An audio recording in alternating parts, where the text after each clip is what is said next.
Welcome back. This is the Legacy Times, where we bring you in-depth analysis on history, politics, foreign affairs, and finance. Today, we're breaking down the biggest events of January 2026 and what they mean for U.S. politics, especially with the upcoming midterms. From a stunning overseas military operation to domestic unrest at home and abroad, it's been a consequential month with high-stake implications. If you like this video, please hit the like button and subscribe. We have a lot to cover, so let's begin. This past month has felt like an eternity with all the never-ending events across the globe. 2026 started with a dramatic and unprecedented move when U.S. forces captured Venezuelan strongman Nicolás Maduro during a military operation in Caracas on January 3rd. Maduro and his wife were taken to New York to face long-standing federal charges, including narco-terrorism and drug trafficking. For months, the Trump administration had built up a large naval presence in the Caribbean Sea and attacked alleged drug trafficking boats en route to the United States. Maduro's capture ends a regime that has held a stranglehold on Venezuela since Hugo Chavez rose to power in 1999. Republicans broadly praised the operation as delivering justice. Hispanics across the world also celebrated the downfall of Maduro, and this could have a positive impact for President Trump and the GOP with Cuban and Venezuelan voters. But critics warned the operation sidestepped Congress and could drag the United States into a prolonged foreign entanglement. Maduro's capture has fueled celebrations and protests both in the U.S. and internationally, highlighting global divisions about American intervention. Next, we go across the world to Iran, where mass protests that began in late December of 2025 intensified in January, with Iran's Revolutionary Guard government responding with brutal force. Independent estimates suggest thousands to possibly tens of thousands of protesters have been killed and detained, making this one of the deadliest crackdowns since 1979. The international community quickly responded, with the European Union officially labeling Iran's Revolutionary Guard as a terrorist organization over the crackdown. President Trump has threatened military force against Iran if protesters are killed or executed. Many U.S. political figures remain divided over how to respond to the situation in Iran. Some are calling for sanctions or support for protesters, others warning against escalation. Either way, the situation can have a long-term impact on U.S. foreign policy and remains something to be seen what happens in the upcoming months. Back on American soil, immigration policy took center stage, and the battleground was in Minneapolis, Minnesota.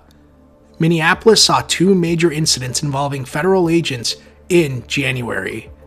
On January 7th, 2026, a federal immigration agent shot and killed Renee Nicole Good, and weeks later, on January 24th, 2026, a federal immigration agent shot and killed ICU nurse Alex Preddy, prompting national outcry and protests.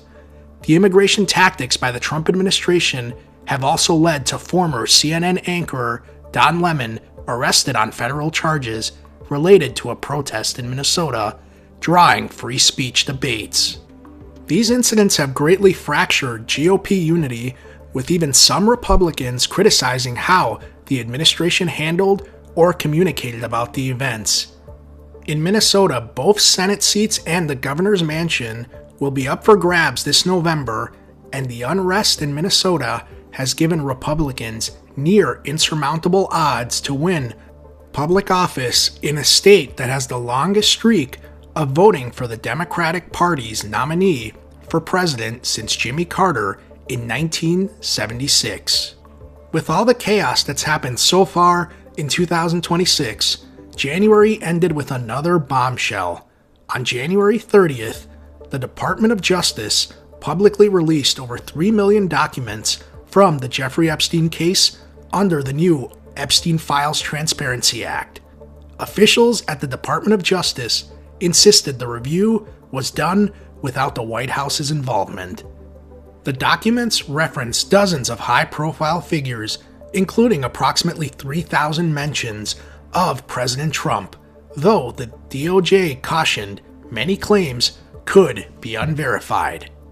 On the campaign trail, both President Trump, Vice President Vance, and other Trump administration officials campaigned on releasing the Epstein files to hold powerful figures accountable for their crimes.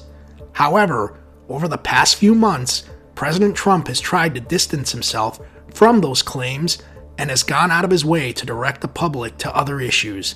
This is still an ongoing story, and there are many disturbing allegations. Regardless of your political affiliation, I think we can all agree that anyone who hurts a child and preys on them should be thrown in a prison cell to rot for eternity. This is still an ongoing story, which will be updated by media sources throughout the next few weeks and months. But at this moment in time, it remains to be seen how President Trump and the Republican Party respond and manage these accusations, especially since Trump has already been convicted in a court of law of assaulting women. The timing of this massive document release could shape voter perceptions of transparency and corruption. Republicans may argue the release disproves impeachment-style concerns about obstruction. Democrats may use references to GOP figures to highlight ethical questions. This could impact voters, especially in competitive districts.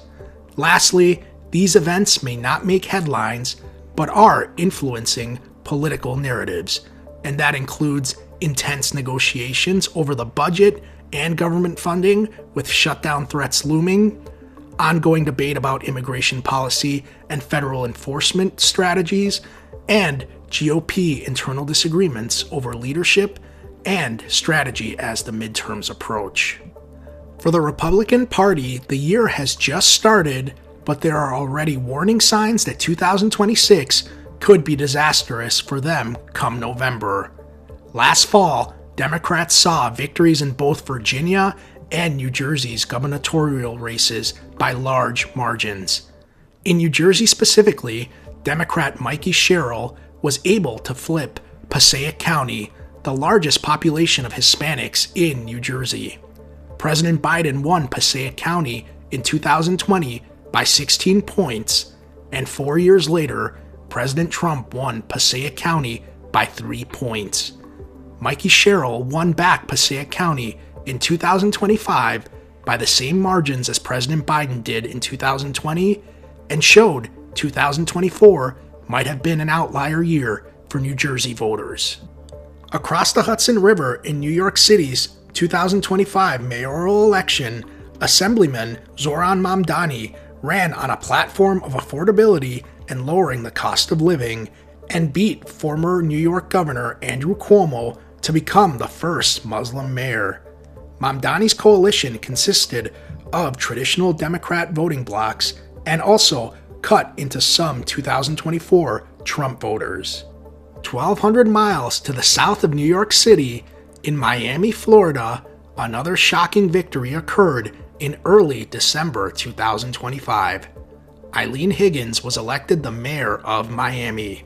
This made her the first Democrat to be elected mayor since 1997 in a city that Kamala Harris only won by a point in 2024.